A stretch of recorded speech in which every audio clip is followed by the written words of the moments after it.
Montreal has a valiant knack for inconvenience. The winters are brutal, and when summer finally comes, one can safely bet that any well-attended park, shopping street or highway will become clogged with construction, as every builder in the province takes 2 weeks off at exactly the same time in July. The Quebecois love doing things all together, en famille, and in that spirit there is Moving Day, the 1st of July, when the majority of residential leases both begin and end. To call Moving Day mayhem is to prettify the truth of trucks double-parked 3 deep on narrow two-way streets, amateurs humping fridges up the city's legendarily winding outdoor staircases, partly because nobody can get a professional mover, they're all quadruple booked, and creative Quebecers devising all sorts of methods for relocating their stuff. On Moving Day, you will see bicycles pulling gigantic, self-made wagons, and compact cars with so much furniture bungee corded to the roofs that homemade bumpers made of pool noodles must be employed. Jim Hendra carries a bed base up a set of stairs. Moving Day is no longer law, but remains as a rather problematic tradition. Photographed Canadian Press, Rex, Shutterstock. The mess of Montreal's Moving Day is enhanced by the fact that it is not primarily a city of homeowners but one of relatively cheap rents. Close to 63% of the city's 1.6 million people rent their homes, and about 10% of the population are said to be moving house in any given year, or about 160,000 people. It is estimated that 130,000 of these will do so on Moving Day, according to the Montreal Gazette. In New York, a couple might stay together for the apartment.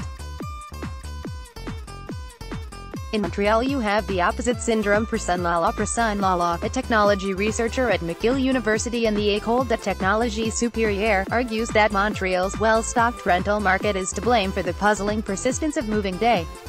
A landlord is always looking for a year lease, Lala says.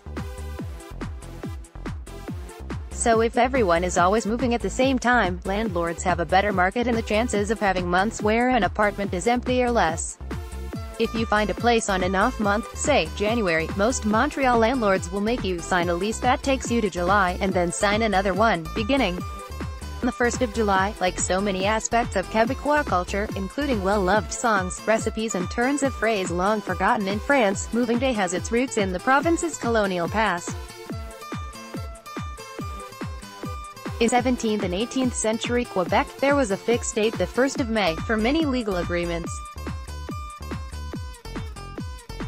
It took until the 1970s for the Quebec government to abolish this law for housing leases, and then it moved all existing leases to the 1st of July because too many kids were being pulled out of school to help their parents move.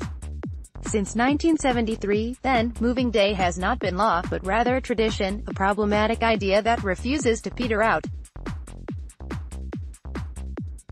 Belongings on the sidewalk on Moving Day, which takes place as Canadians outside of Quebec celebrate Canada Day. Some people think this is no coincidence. Photographed Alameda is compounded by the fact that many Montrealers move frequently, even yearly. If you compare Montreal to a city like New York, where decent living space is such a commodity that a couple might stay together for the sake of the apartment they share, in Montreal, you have the opposite syndrome, says Lala. People are breaking up over and over again, because they found something more enticing down the block.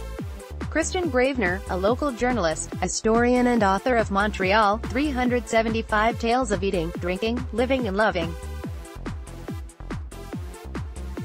says Moving Day has a political dimension as well. It's impossible not to realize that the 1st of July is also Canada Day. It's impossible not to really say that the 1st of July is also Canada Day.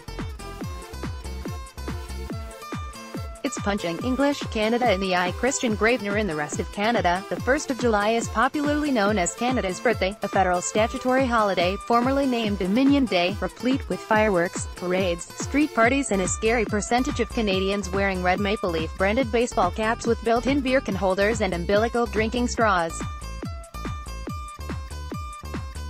Gravener says making Quebec's Moving Day happen on Canada Day is nothing short of the Francophone province, which has held referendums on separating from the rest of Canada not once, but twice, punching English Canada in the eye.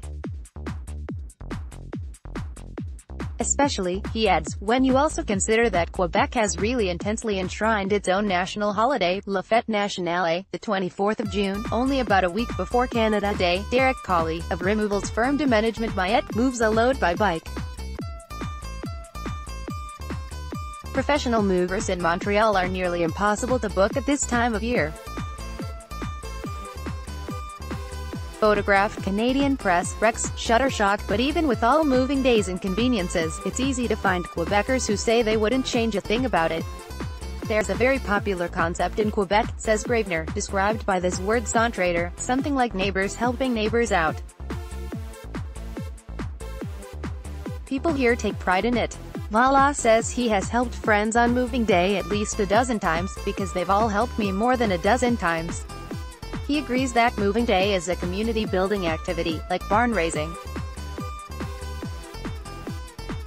It's feeling as if everyone being in something together. He tells a story about trying to parallel park his moving truck on moving day a few years ago. The street was crazy with people and trucks, and I badly rear-ended my new neighbor's car. Within an hour, her boyfriend was parking the truck for me. It makes me think of how, in Montreal, in the winter, if you see someone's car stuck in the snow, you just go and help push them out. There's no thinking, you just do it. This was the same. It was like, it's moving day. Disasters are to be expected. Follow Guardian Cities on Twitter, Facebook and Instagram to join the discussion, and explore our archive here.